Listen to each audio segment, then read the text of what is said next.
Hello and welcome to the first episode of Dan Rants, where I'm going to look at some of the things that really get on my nerves about modern board gaming. Today I want to look at the lack of individual reference cards. So this is a reference card per player in a game. Games are becoming more and more iconography driven. There's icons that represent every action, move and turn a player can do. There are icons on their cards, on the board. There's icons everywhere. But there isn't that many games that come with individual reference cards about what these icons mean. So that means in your first few games you're having to pass the manual around to player for player, waiting for them to reference back what the icon means and slowing the entire pace of the game down. So why don't they add more reference cards to games? Is it money? I doubt that. I mean, if you think about board games, some of them cost £60, even £100. That's a lot of money. And a reference card, as far as I'm aware, doesn't cost any more than 5 pence to print, even on sort of a high cost. So if it's not money, is it laziness? Once again, I doubt it.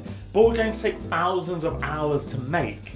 And in those thousands of hours, I don't think they go, well, I think that game's great, but, I'm not going to bother spending the next 2 hours making a reference card. No. So then the question is it a level of arrogance? I think it might be. These board game designers spend hundreds if not thousands of hours on their board game. They refine every aspect of it and they do playtesting. And through playtesting, they find out issues about how the game's running, they find out issues about balance, etc. But if you watch any playtest video, you'll see that the designers are always hovering behind people. And when they're hovering behind and someone goes, what does this icon mean? They're very quick to say, oh, it does so and so. And that's great, it gets the person playing the game quickly again. But maybe designers aren't taking into account that the icons aren't as clear as they might initially think.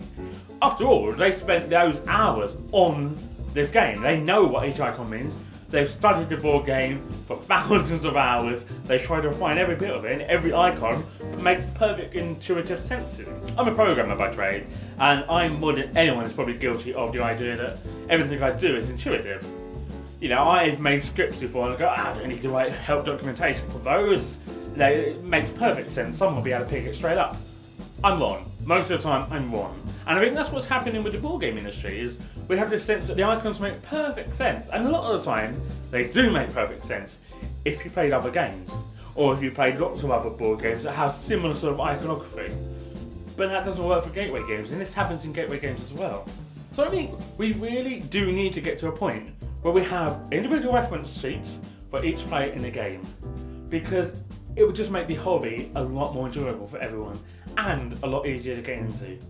So please, game designers of the world, unite with reference cards. Please.